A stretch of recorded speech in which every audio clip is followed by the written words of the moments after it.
Hello. So in this section, we are going to learn what padding is. We have learned about the margins, right? So in this section, let's learn about the padding. What margin was actually? Margin was the distance that has to be mentioned outside this block element, right? Suppose this is the lines of the border, and outside this distance is from outside method. But the padding distance is measured inside the block itself. So the distance between the block elements inside measured inside are the paddings, right? Suppose the distance there are two blocks, nested blocks is there, blue block and the red block. If we want to maintain a distance from this block to be 10 px from the inside border, then we can do using padding, right? So for that we have made two files. One is padding.html and second is the padding adding.css. This code HTML code is similar to the previous code of the what we call the margin that we have created in the previous lecture, and this CSS code is also the same. Now I'm going to add changes here. So for that I'm adding padding.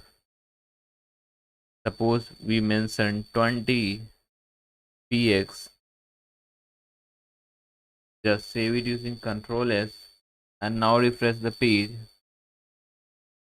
You can see the distance between the internal distance from the internal border between the block has been changed, and it is equal to 20 px.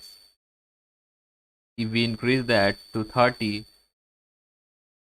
just save it using Control S. Now refresh the page. You can see the distance has been increasing from the upper border and the lower border. Similarly, we can add two values. Suppose we want to make 40 px. Let's wait for now. For now, let's inspect.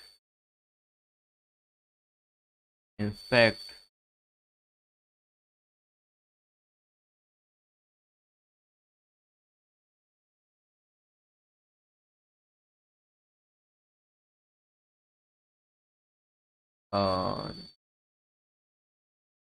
just click over here,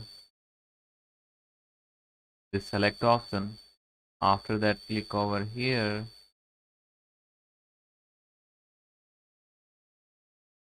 You can see the padding now. Padding is 30 px everywhere. Now I'm going to make some changes. You can see the padding brown color one. When I go to the padding, then you can see the brown color in the Chrome browser. That's got highlighted. Now I'm going to make some changes here in the CSS file. If I write two values 30 px and 20 px, right? Just save it using Control. Let's write it as 10 px or 10 px. Just save it using Control S and now refresh the page.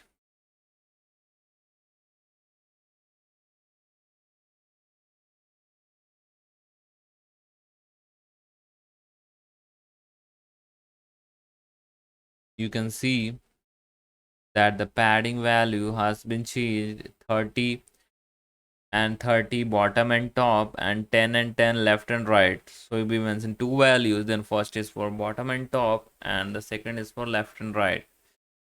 Let's go for three values. Let's make changes in our file. If I mention three values, suppose 50 px, then what's going to be changed here? Just refresh the page. You can see that 30 we have added a value 30, 10, and 50, right? So 30 is for top, 10 is for left and right, and 50 is for bottom. And similarly, we mentioned two 4 values. Suppose we write this as, just save it using Control X, 60px. Then refresh the page now.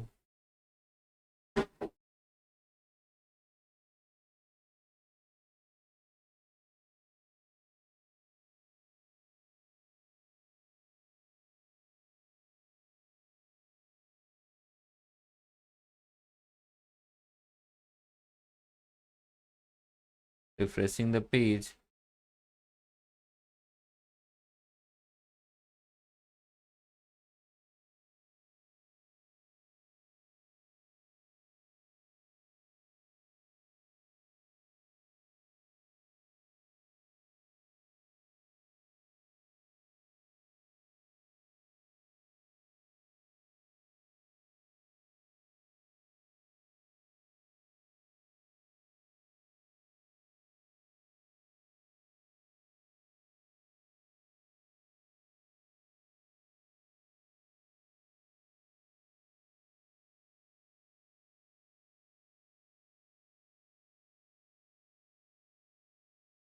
Let's refresh the page now.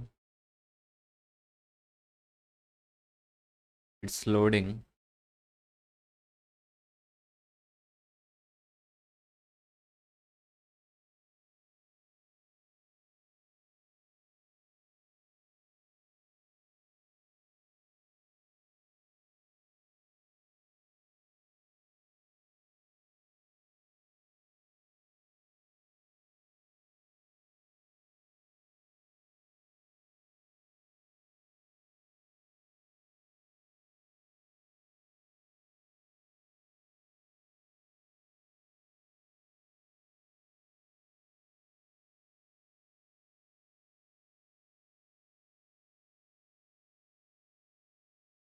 So you can see I have given the 30, 10, 50, 60 to go in the clockwise direction, 30, 10, 50, 60.